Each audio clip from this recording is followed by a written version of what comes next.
Simon, welcome to the show. Omar, it's great to be here. Thank you for having me. It's my pleasure. Do you have a favorite quote? Something that inspires or motivates you that you can share with us? You know, Ernest Hemingway once said, live on a knife's edge until you're 30 and then spend the rest of your life writing about it. And that one's always kind of stayed with me. I thought it speaks to how you can live sharp and try anything until you're 30. And then after 30, go get it done. Go make something happen. I watched that. There was a PBS, I think, documentary about Hemingway a while back. Man, that guy. He's a beast. Total beast. Really inspirational. He was like, hey, I'm going to go write a book about war. Let me go into a war. Totally different level. All right, HYCU. Tell us about what does the product do, who's it for, and what's the main problem you're helping to solve? So HYCU is the world's fastest growing data protection as a service company. And we say that we are de-risking innovation because effectively today, the average company has their data in over 212 different data silos. It makes it incredibly hard to know if you're protected and how to recover your data in the case of accidental deletion, loss, or even a ransomware attack. We've developed the only unified platform that protects data on-prem, in the public cloud, and across the entire SaaS universe. And we actually use generative AI technology to ensure that the 30,000 SaaS services across the entire world can be recovered in the event of a ransomware attack. We're going to talk about the generative AI because that's a recent partnership that you just announced. I think that's super interesting. Give us a sense of the size of the business. Where are you in terms of revenue, size of team, customers, how much you've raised? So HYCU was founded in April of 2018. And today I'm very proud to say, Omar, we have over 4,000 customers in 78 countries across the world. And our NPS score is actually a 91, which I think is a statistic that doesn't get the same sort of oomph as a huge customer count, et cetera. But for me, it's the most valuable because it means that 90% of our customers, 90+% of our customers are ranking us a 10 out of 10, are saying they would absolutely recommend HYCU to a friend or someone they trust. And to me, that is the genesis of how you build great business, is by ensuring that you're delivering true customer satisfaction and value at every turn. So 4,000 customers, 78 countries, been around since April 2018, have about 300 people in the company. And we've raised about $140 million to date from Bain Capital, Acru, Cisco Ventures, Okta Ventures, Atlassian Ventures. It's been a lot of fun. We've really been able to grow fast and furiously and still keep the same timeless tradition we have here at HYCU of driving our business along three core values, which are authenticity, grit, and empathy. We call it better with age, AGE, authenticity, grit, and empathy. And I think that's an easy thing to master when you're 5 people, 10 people. It's a lot harder as you get into the hundreds and you start to add thousands of customers. I'm very proud of the business we've built and the people who work here. Awesome. Before we talk about the story and where the idea for this business came from, let's just talk about the name. Now, when we say HYCU, we're not talking about the HAIKU. We're talking about HYCU. But there are some similarities, right? Maybe you want to tell us about that. No, there 100% are. I ever since I was a young kid, I always liked to name things. If I had a group of friends when I was 10 years old, I had to come up with an acronym for the group of friends. It was always sort of my thing. When I thought about, building HYCU, when I thought about building a business that was really designed to take all of the data in the world and make it simple, safe, and accessible, I thought about a haiku poem.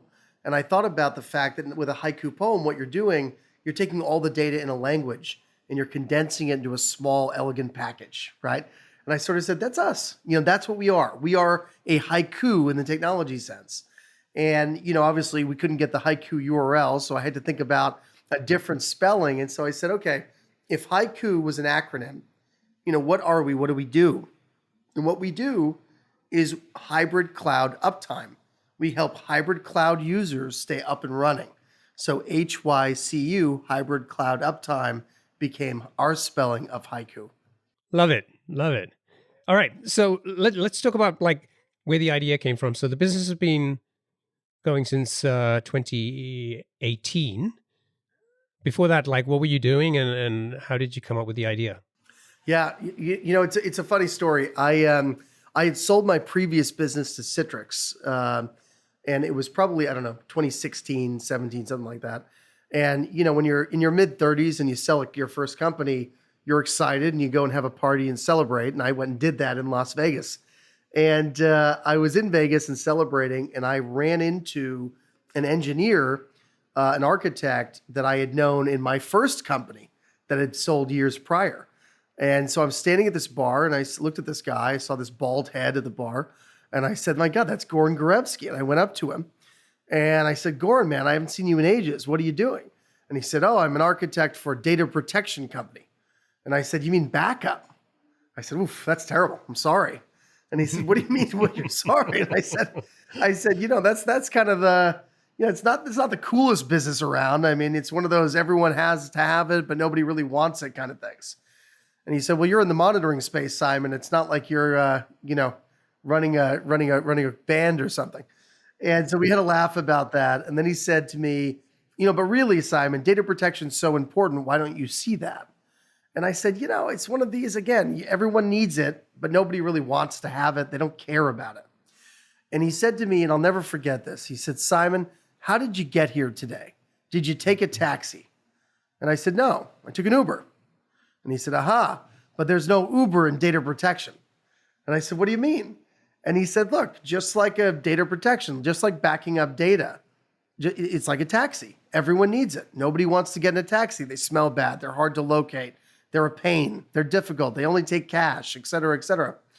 He said, if I get it right, one day I will build the Uber of data protection." And so we sat down at dinner that night in Las Vegas. I realized, of course, I'd sold my company, so I actually didn't have a job. And we sat down at the Gordon Ramsay Steakhouse, and we started talking about what it would take to actually disrupt the data protection market. And we sort of we tiered it into two distinct problem sets. The first was the SaaSification of backup. This idea that data protection software always, the old school stuff, the legacy providers, man, you need Accenture to come and install that stuff. It's old, it's legacy, it's duct tape and wires and glue. We said this should be a simple SaaS platform that you just turn on and it works. That was easy. The second problem set was much harder, because what we realized is that data today is not just in one place. Data today is literally in 30,000 different SaaS services. And we decided that we had to build a platform that was going to provide an equivalent level of data protection support across on-premises, public cloud, and SaaS services. And we've spent the last 5 years doing that. Wow, great story. All right, so I've been involved in conversations like that where you're at dinner with somebody and you get this idea and the napkin out and you're drawing these things of what you could go do. And most of the times it's like, yeah, let's stay in touch. And it goes nowhere. So what happened with you guys? What did you do like differently that got you started here? So I left this part out because it almost sounds too good to be true, but I'll now that you've asked this follow-up question, I'm going to answer it. I was very much excited about this idea, and wasn't sure though, would it really go anywhere? Because like you, Omar, I get the same, we have a lot of these calls, conversations, you meet great people. It was fun. It was exciting. We'd had some wine, you never really know. Well, we got the bill, and no sooner had I paid the bill than streamers and balloons fell out of the ceiling of the Gordon Ramsay Steakhouse, and they announced that we were the 10,000th customer at the restaurant. No way. Yes, way. Wow. And they brought over signed cookbooks, and they were taking our picture, and Gordon and I were hugging. And I remember him looking at me, and he said, "If this is not destiny, I don't know what is." And so, of course, this story, I think, actually had this dual effect of feeling very fateful. And at the same time, I was telling the story to everybody because it was such an interesting story. And I think that it became a self-fulfilling prophecy. But the thing that really made it happen was we took a very big risk. We put in some money with a third partner that we had at the time, and we flew a whole bunch of engineers to Costa Rica. This seemed crazy. We didn't have a company. We had an idea. We flew them to Costa Rica. We put them in a room, very hot room. I remember the air conditioning was broken. And we said, beach outside. We can all go swimming the moment that we solve these two problems. How do we SaaSify data protection? And how do we provide an equivalent level of data protection support across on-prem, public cloud, and SaaS? And the act of putting a little bit of our own money into it and bringing people together in Costa Rica, it created this sort of first spark of this can be something, right? We're already in now, right? And it's sort of the more I think you create, you sort of push the rock up the hill. But once you've started pushing up the hill, it's like going to the gym. I don't love going to the gym, clearly. But when I go once, twice, 3 times, what starts to happen is I say, well, I don't want to screw it up this time, right? And so I think a startup is very similar. You start that cycle, that sort of muscle burn, and you invest in it, your time, your resources, your blood, sweat, and tears, and pretty soon it takes hold of you, and then you're really going for a great ride. So how far did you get in Costa Rica? Like, did you guys end up kind of building some kind of prototype, or at least kind of, some kind of, architecture in terms of how you're going to go and solve this problem? I would say there were 2 major revelations that occurred in Costa Rica.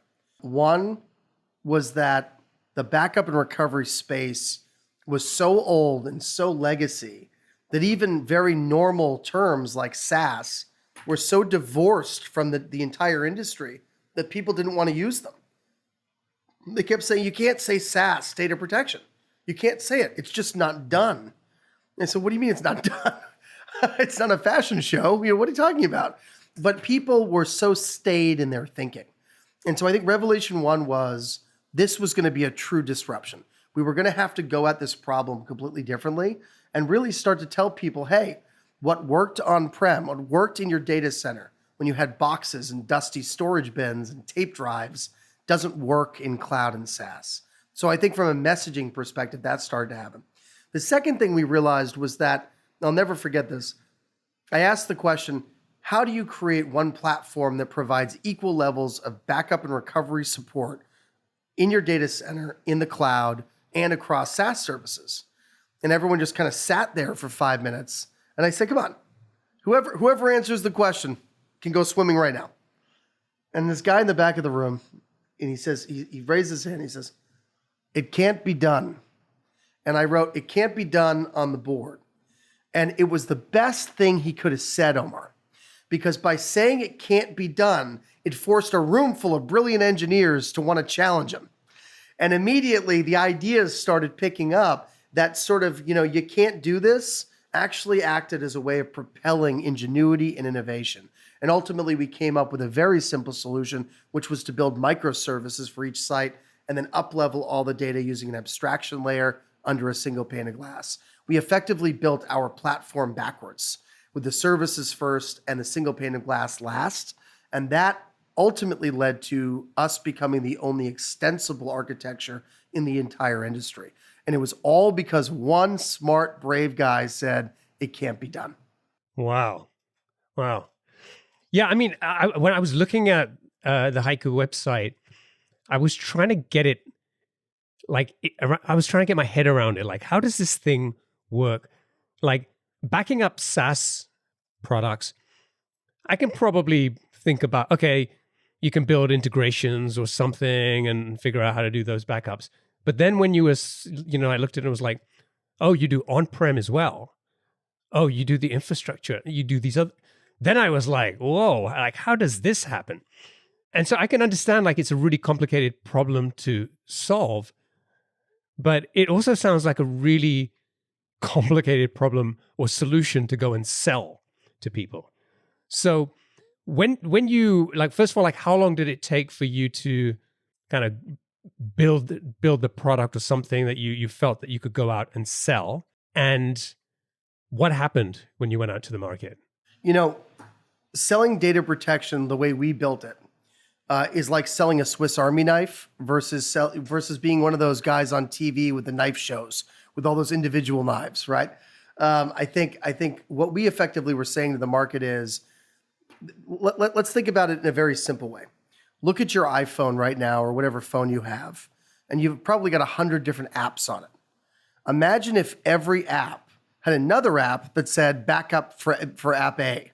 And then the next one was backup for app B. And the next one was backup for app C. That would be so annoying. So what do you have instead? You have iCloud backup. You just swipe right or left or whatever it is, turn it green, you turn on your iCloud backup, and it backs up all your data. It doesn't just back up one app. The crazy thing to me was that didn't exist for enterprise. It didn't exist for businesses. There was no swipe right and you're safe. Instead, it was, well, I'm going to buy this backup product for this service and buy this backup product for that service. So really all we were saying is, like, let's just make it as easy as an iPhone. If it can be done there, it should be able to be done here. And you're right in the sense that once we built it, once we figured that out, we would go to these meetings, and at first customers would say, well, I mean, I've got 12 backup products right now, and I'm spending $5 million a year to back up all my data. What on earth makes you think I'm going to believe that I can replace all that with you and your band of, merry people that maybe there's 20 of you, right? It seems impossible. And so, but what I started telling everybody was, look, I'm not an engineer. And they would say, well, now we really don't trust you. But what I always say is, so when you're not an engineer, you're not trying to make it smart, you're trying to make it simple. It's the only way my brain will compute the information. And so for me, it wasn't about building the most complicated, intense data protection. It was about building data protection that was simple, accessible, and worked right, and would back up everything. And so from a selling perspective, it was all about just leaving it with people and saying, just try it. Try it on 3 things.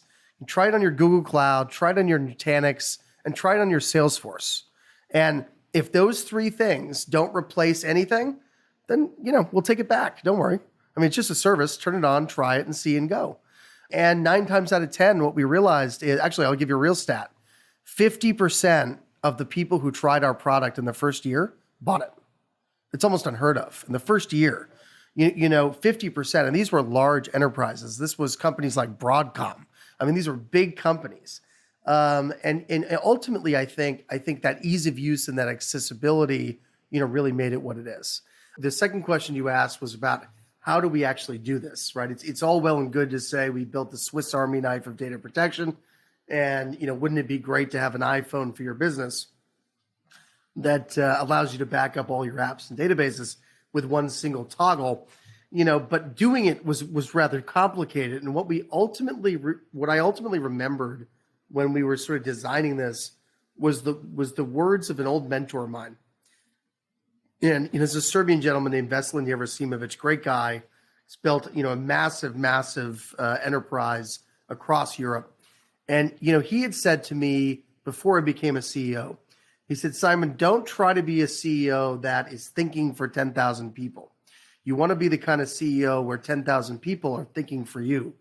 And that always resonated with me. It was kind of an odd comment at the time, but as I became a CEO, I realized you can sort of surround yourself with sycophants and people who will just say yes all the time, or you can get those really tough people, the really hardcore ones who will say, no, Simon, you're not right about this. We should do it this way.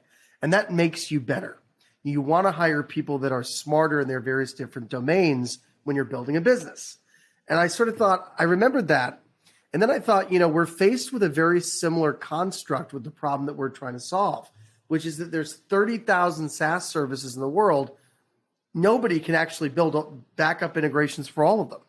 But what if we didn't try? What if instead of trying to build 30,000 integrations, we tore the cover off our platform, opened it up as a universal API to all, and let SaaS providers and partners and even customers build those integrations via a low-code development platform. And that's what we built to solve this problem. And I'll tell you, it's gone gangbusters. We now have the largest data protection marketplace of integrations in the world. We're not the largest company in the world, but we've absolutely got the largest marketplace by number of integrations to a factor of 10. I mean, it's pretty incredible what we've been able to build in a short time. And I think, by harnessing the power of the community in a safe and constructive way via our low-code development platform, we've actually been able to become really sort of the de facto standard and leader in the SaaS data protection industry as a whole. So rather than you going out and saying, I mean, anybody who's trying to build an integration knows what a pain in the butt it is, right? And so, like, rather than going and saying, "Oh, we're going to multiply this complexity by 30,000 times and spend the next 75 years building these integrations," right? We're going to do it the other way around. Smart. And so, I guess really then the work that's involved on your side is just persuading each SaaS company to build the integration and making it as easy as possible for them. And Omar, you know, it's funny. That's exactly what I thought was going to happen. And and I guess very much like everything in building a business, it never works out the way you expect. What actually started to happen is that we had hundreds and hundreds of partners calling us up, systems integrators, consulting companies saying, whoa, you don't need the SaaS company. We want to build these integrations because we're selling those SaaS services and we'd love to monetize the data protection as well. Can we do a rev share? And so we started offering revenue sharing partnerships for any partner that build these integrations. And it just started to speed up faster and faster and faster. And obviously now we've also integrated with Anthropic so that we can leverage artificial intelligence to move that process from a 3-day development cycle to 36 minutes. Wow. Okay, we'll talk about that in a second. So I have a question about you. You said one of the ways that you were persuading customers or potential customers was to try the product. And you said, turn it on for a couple of services and see what it's like. Now, the iCloud analogy in the backup is great, right? From a consumer perspective, Apple's done a beautiful job that it's happening in the background. You get a new phone, you turn the iCloud back on, and your apps and your settings are back there. I still remember the days 10, 20, maybe over 20 years ago where just because you were doing backups didn't mean that you'd actually be able to restore those backups, or it was going to be a pain in the butt to actually do that. So how did you get them to kind of get confidence with that part as well? Because it's kind of like one side of the problem. Like yeah, it's backing up, great, but what happens when the shit hits the fan? How do they know that it's actually going to work? Yeah. So I actually hate the word backup because of exactly what you just said. Backup doesn't matter. It's just a very simple form of moving data from one place to another. It's how you recover the data that is always the most important part. And, one of the things that we did here is the low-code development platform opens the API so that you can support the backup. But all of the recovery is done centrally by the HYCU platform. So it's our thousands and thousands and thousands of engineering years of expertise in data protection sort of leveraged in a platform that allows you to perform granular recovery across any source of data, on-prem, public cloud, and SaaS.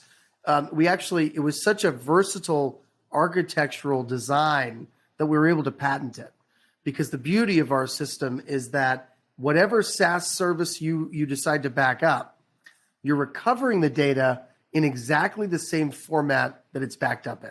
So I'll give you a real life example. Think about Salesforce, right? What do you use Salesforce for? Well, you've got opportunities, you've got leads, you've got contacts. When you recover the data, you don't want it to say file system X3BZ, right? You want to say, I want to recover my opportunities from January 4th. Thank you very much. And so that's exactly what you see. Now, when you go to Jira to back up Jira and recover Jira data, you don't care about opportunities anymore. You care about events, about tickets, right? And you'll see exactly that. So the vernacular that we use in the recovery process is through AI, through generative AI, and a lot of testing and development is actually mapped to the service that it's actually backing up. And that allows us to provide granular recovery across any SaaS service or any service at all across on-prem, public cloud, and SaaS that's in the HYCU marketplace. Got it. Okay, makes sense.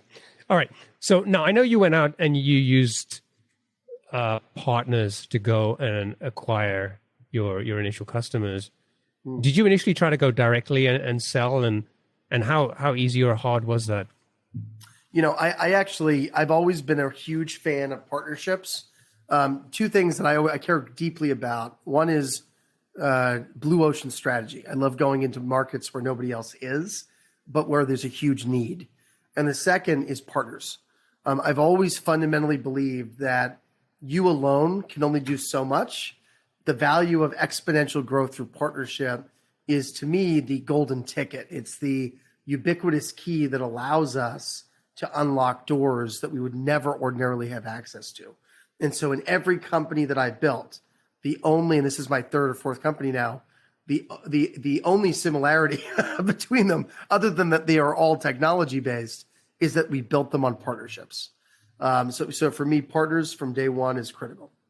So how did you do that? How do you go about building those partnerships? In practice, it makes sense. It sounds simple. Is it really as easy as it sounds? No, it's terrifically hard. It's terrifically hard, and I think respectfully, most people do it the wrong way. And the wrong way of building a partnership, I'll start with, is to show up at the door and say, "Hey, I'm Simon. I've got the best technology in the world. It's so important and great. You need to see it." Every ear in the building, just got covered up, and every eye just went blind. Nobody cares whatsoever. The best way to start a partnership is to purely think about the person that you're talking to. You do not matter. Your technology, no matter how brilliant it is, how great it is, how long and hard you worked on it, it's completely irrelevant to these people. They don't care about you at all. What you have to do in that first meeting is figure out really, really intuitively, and hopefully you've done your homework so that you can go into the meeting and you can talk about what matters to them.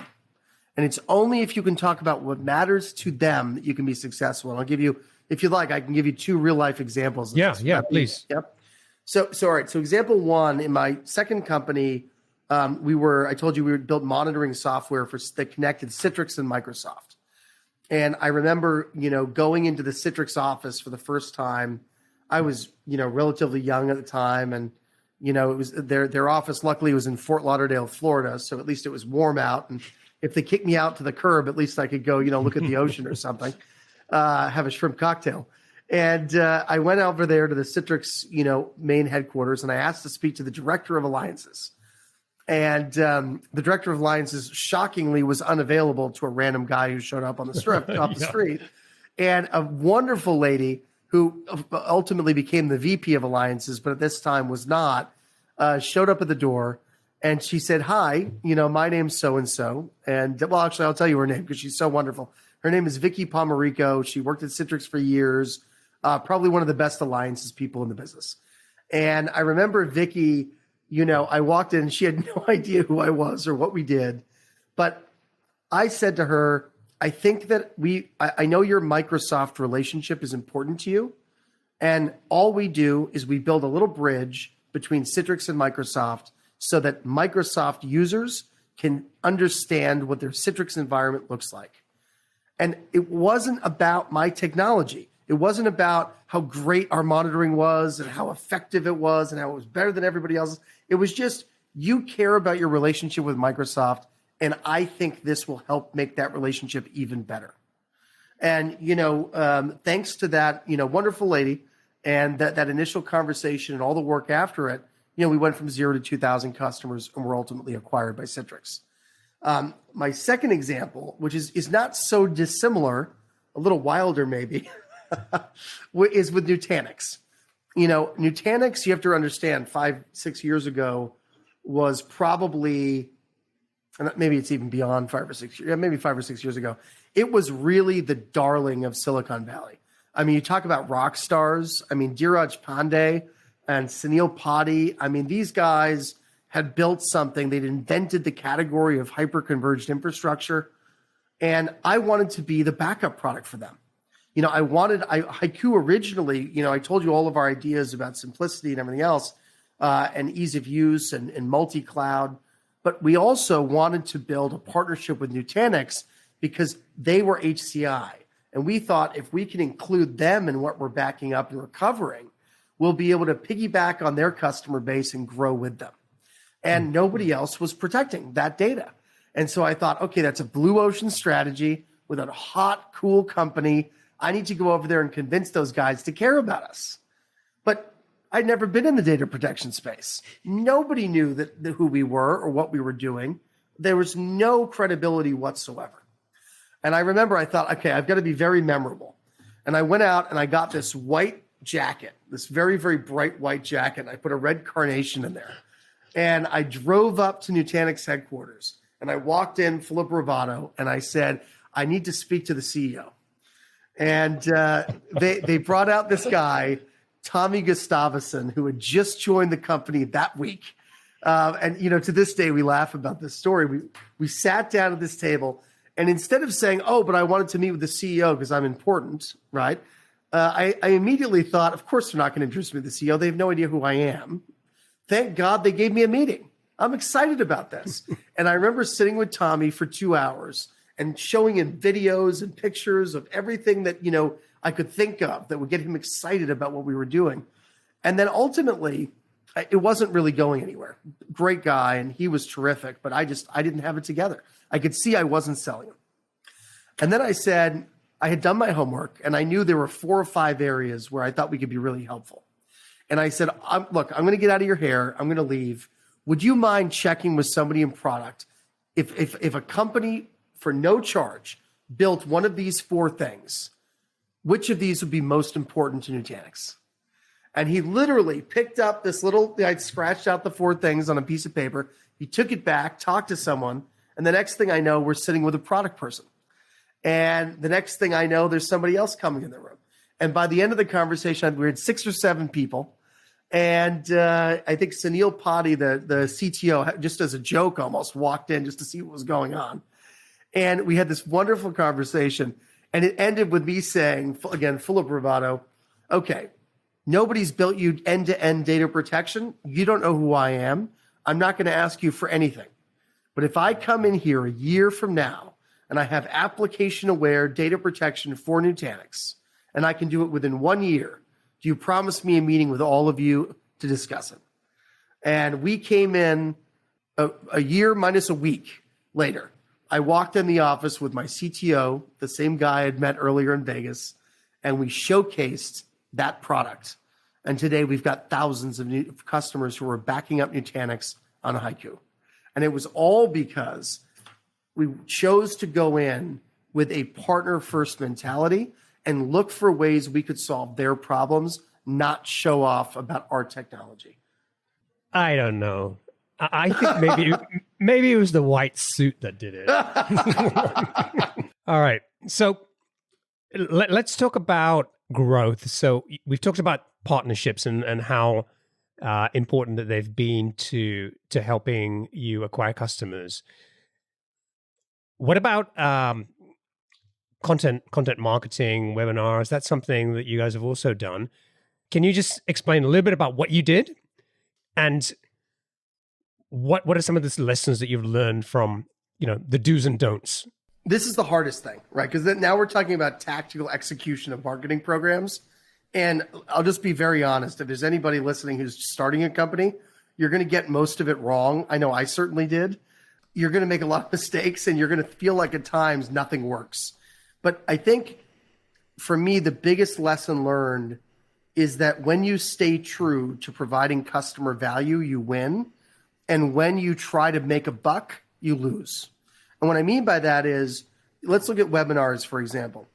Remember what I said about, you know, building those partnerships, Omar? It wasn't about how great our tech was. Yes, our technology is amazing. I think it's incredible. But going in to talk to a partner who's bigger and stronger than you and doesn't know who you are and bragging is just a great recipe to get kicked out on the curb, right? But instead I went in and I was talking about them and how I could help and what we could do and, you know, how it can make their life easier on some level. I think that content marketing has to approach the customer with that same ethos, in the sense that what you want to do is you want to look at where your customers actually are seeking information and what they really are looking to understand. And then instead of going out there and sort of, you know, thinly veiling some knowledge-based, you know, webinar with, you know, a massive product pitch, right? What you really want to do is you want to bring somebody on who has nothing to do with your business or is tangentially, you know, related or topically related, but is not working for you. And you want to have them on the phone or on the webinar actually providing guidance and lessons. And if they, if you do the same thing and you follow up and you also provide knowledge and you use your position as a knowledge leader in your industry to help customers, they're going to figure out where you work. They came to the webinar. They know who you are. What they're not looking for in those moments is a product pitch. And I think a lot of times we get 100, 200, 300, 400, 500 people on a phone call or webinar. There's an instinct, isn't there, to just go, okay, I got to make a buck. I got to sell. But you got to rein that in and you got to say, you know what, this isn't the time. What we want to do now is actually add value. The more demonstrable you can be with the value you're adding, the more customers and people in general, I think, will trust you in your business. And ultimately that sets you up for a lifetime of success. So some good advice there and lessons. When it comes to things like webinars and educating customers, I think there's a fine line that you have to walk. If you want to like when I think about this initially, right, with like HYCU and data recovery, I'm like, okay, well, what are you going to educate customers about without talking about your product, right? So there's this one scenario where you tell them, hey, this is how you do data recovery, and even though you don't talk about your product, you're just kind of explaining how you use your product to do all of these great things. Or you educate them on something, like maybe give us an example of what a webinar was about and how you walk that line where you're educating them without necessarily selling the product, because you don't want to educate them and just say, hey, still keep using the 200 different backup solutions that you have in your business. No. But so I'll give you a great example. Ransomware attacks are legitimately going through the roof right now. It's one every 11 seconds. It might even be one every 6 seconds, we think. And 52% of those ransomware attacks are occurring through SaaS services, okay? And a majority of them are successful. So just think about that for a second. You've got 200 SaaS services running in your company, and half of ransomware attacks are going to occur through SaaS. And if they happen, they're probably going to succeed. I mean, this is like terrifying. So you could run a webinar. So let's say that that's a problem statement. Choice one would be to run a webinar where you say, look at HYCU, we back up and recover your data. If this happens, you're going to need our product. Okay, I get it. Product pitch. Here's what we did. We invited a gentleman from the Federal Bureau of Investigation, the FBI, a special agent who was focused on cybersecurity, to come and give a talk on why these ransomware attacks were becoming so prevalent, how dangerous they were, and what the federal government recommends you do to protect yourself. And then we said, and then sort of, obviously you spoke highly of HYCU and said, companies like HYCU, but the principle of protecting your data across SaaS, on-prem, and public cloud is critical, but it's really hard to do. And then afterwards, it's no problem to jump in and say, one way we can help you to simplify that is by turning on this free tool that's going to do this, this, and this. And we've got a free assessment you can take if you go to this website, and it's going to help you understand free of charge whether or not you're at risk, right? So rather than going for the dollars, you're going for the value. And because you've got somebody who's not in your business and is certainly not commercial, I mean, it's the government, for goodness sakes, they're giving a very honest assessment in a way that people really want to hear. You're educating people. You're making the world a safer place. And so I think, again, it's about being authentic. It's about being true to who you are. And it's about being focused on that customer value. I could very easily have said to the team, okay, guys, let's get a bunch of slides. We've got 2,000 people on this webinar. Forget about this guy. Let's show them how great HYCU is and, make a buck. But you don't do that. You're going to be much more successful if you focus on actually educating your marketplace on how they can get value, right? And how they can get information, get better at their jobs, get better at their lives, be safer in their lives. So that's probably one of my best examples of one of the ways that we did that. Yeah, that's a very good example. Actually, you really, I think that was an excellent way of it. Just basically, what I heard was, you can identify a problem, you you use the opportunity to educate customers about the problem, why it's an issue, what the risks are, what are the best practices to protect themselves.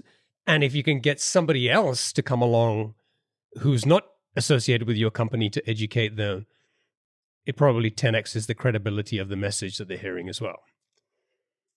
Love it. Love it. Yeah. Great. Okay.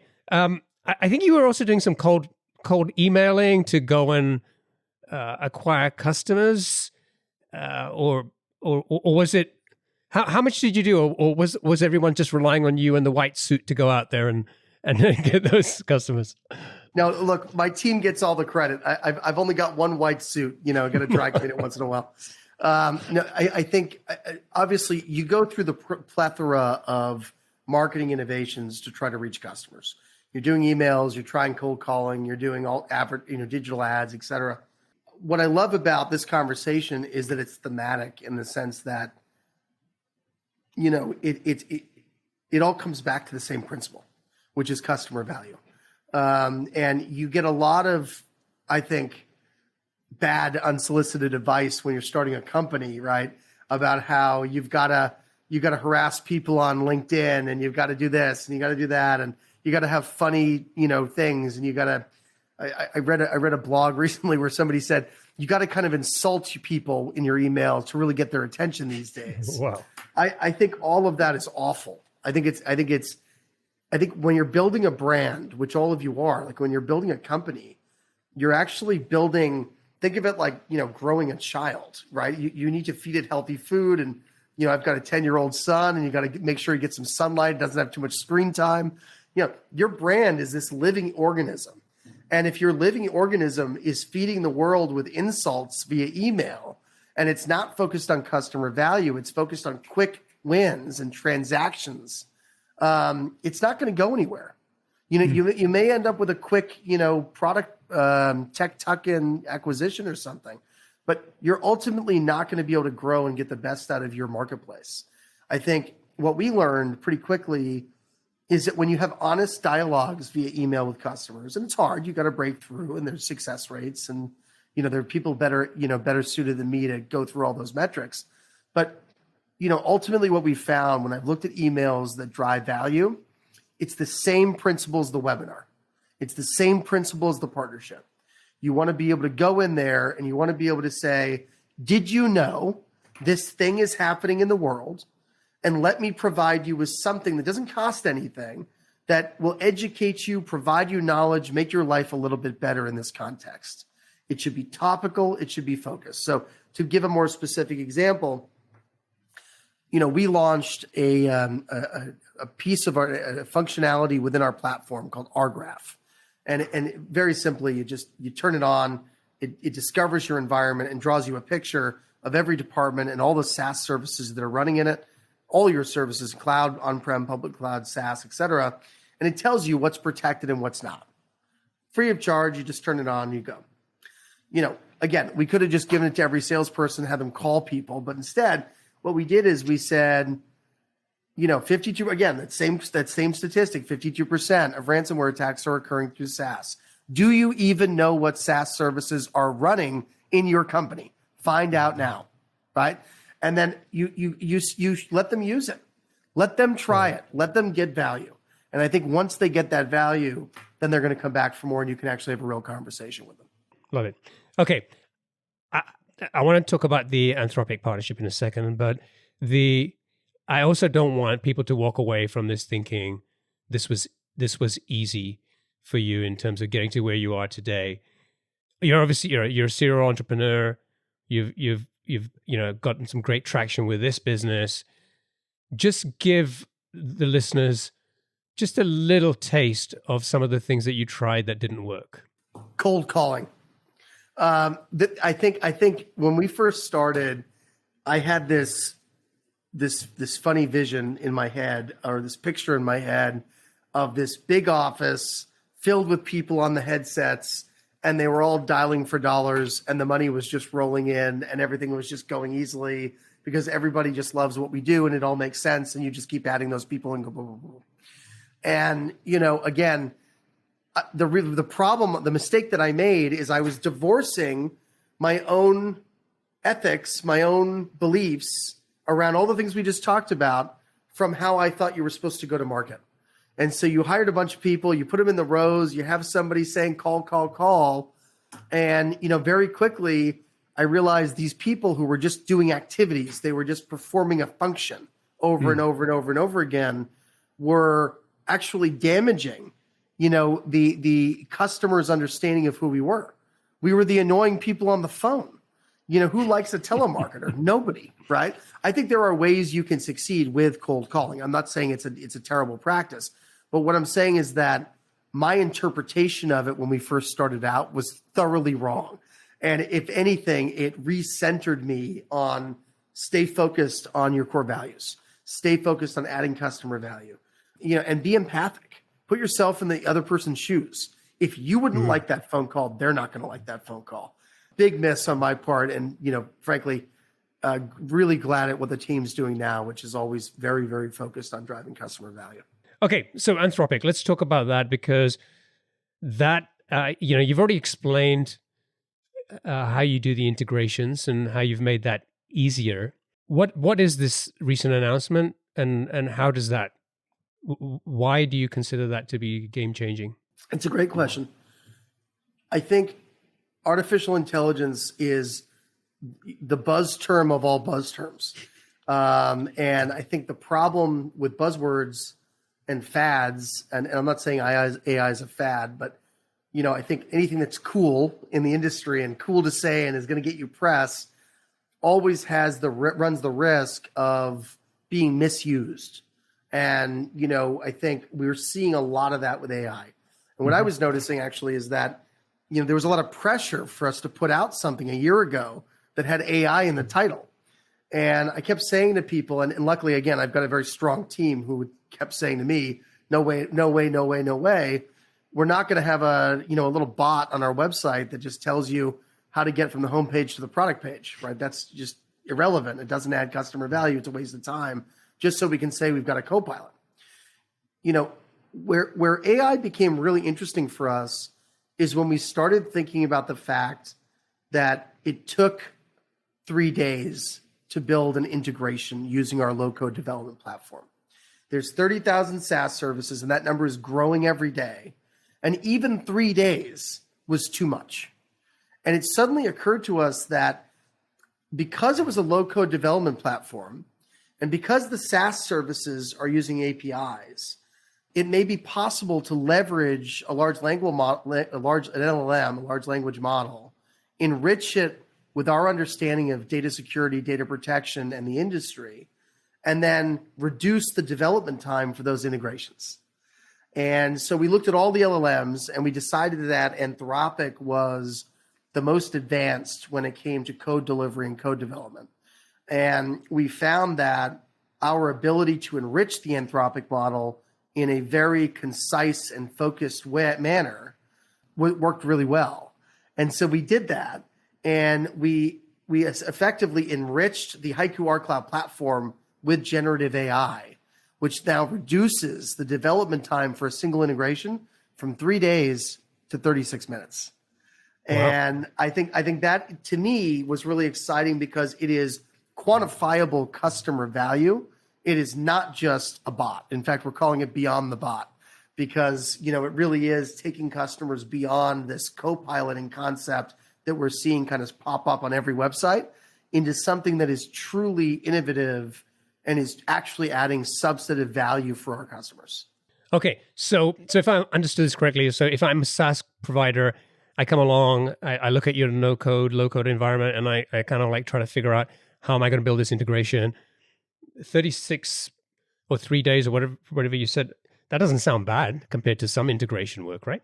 So what happens? Like now, basically, I can use this large language model and the generative AI, and it will look at my API and it will tell me what I need to do.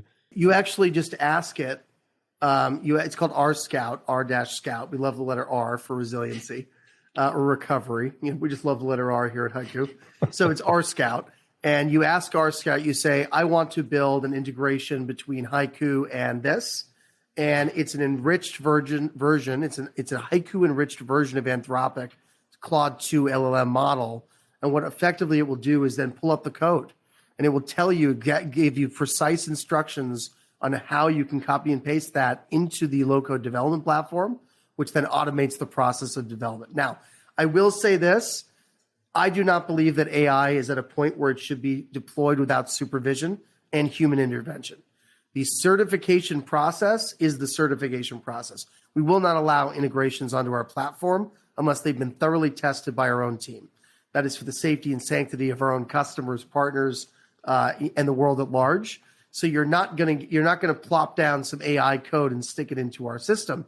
What you are able to do, though, is expedite that platform. And because we're simply managing the delta between the SaaS service and the very specific requirements that we have in our own low-code development offering, it becomes a very elegant process to build that integration. It obviously makes it even easier for us to certify as well. Yeah, that was one of the things I was thinking. I mean, I think using Claude in terms of the chat experience, I think it's great. I think for many use cases, and I use it a lot for production of this podcast, right? In terms of going back and looking at transcripts and saying, what did Simon say about that? Or what was that number he mentioned, right? Rather than having to go and manually figure that stuff out. But I also know that Claude has bad days where, like, I might get a good result today. 3 days later, I go back and ask the same question. And it's like, what the hell, man? It's like... Again, it's very important to note that this is not Claude you're using. It's HYCU enriched LLM, which means that we've actually taken it and we've added our own security and focus so that it really is providing only HYCU accurate data. It's not able to hallucinate. It's very restricted in what it's actually delivering to you. Right, but at the same time, you still have the humans basically, verifying this. Yeah, I think that's a great example of actually useful AI. Like a lot of the things that you see on like LinkedIn today is like, hey, use AI to send even more cold emails, right? Use AI to apply for 1,000 jobs a day, right? And that just doesn't feel right. There's like, that's not the way forward. But I think this is a really good example of a good way to use that technology. So I love that. It reminds me, Omar, of remember when the internet was sort of first coming out and you had these banner ads and pop-ups that were so prevalent, right? It was kind of everyone had a pop-up and a banner ad. And thank God we moved beyond that period of time. I think AI is becoming similar. Yeah. All right, we should wrap up. Let's get on to the lightning round. I've got 7 quick fire questions for you. So if you can just try and answer them as quickly as you can. What's one of the best pieces of business advice you've received? Presentation is everything, which I credit my father for saying to me. It's very true. It's all about presenting. What book would you recommend to our audience and why? Amp It Up by Frank Slootman. I think he built data domains, Snowflake, ServiceNow, really knows what he's talking about. One of the best scale-up books I've ever read. What's one attribute or characteristic in your mind of a successful founder? Self-awareness. I think you have to be able to understand where your flaws are and how you can get better. What's your favorite personal productivity tool or habit? Reflection at the end of the day, using basic meditation techniques to make sure that I can properly calm down, try to instill a little bit of patience in my very impatient mind and reflect on what went well and what didn't go well and what we can do better. What's a new or crazy business idea you'd love to pursue if you had the extra time? AI safety, I think, is going to be critical. And I think advocating for the safety of artificial intelligence in our world is something that is becoming very important to me. What's an interesting or fun fact that most people don't know about you? I am a massive foodie. Every birthday, I go to an exotic and interesting chef around the world and try a unique type of food that I've never tried before. Awesome. And finally, what's one of your most important passions outside of your work? World travel. I love experiencing other cultures. I love getting to know other people and really learning about how other people flourish in different societies. Love it. Great. So if people want to learn more about HYCU, they can go to HYCU, that's HYCU.com. And if folks want to get in touch with you, what's the best way for them to do that? They can email me directly at simon@haiku.com. Simon, thank you. It's been a blast. Really enjoyed this conversation. Thanks for kind of unpacking the last 6 years and sharing some of the lessons and story of building this business. One of the more entertaining interviews I've done. So it was fun. So yeah, I appreciate you making the time. Thank you so much. And I wish you and the team the best of success. Omar, it's a pleasure to be here. Thank you so much for having me on the show. My pleasure. Cheers.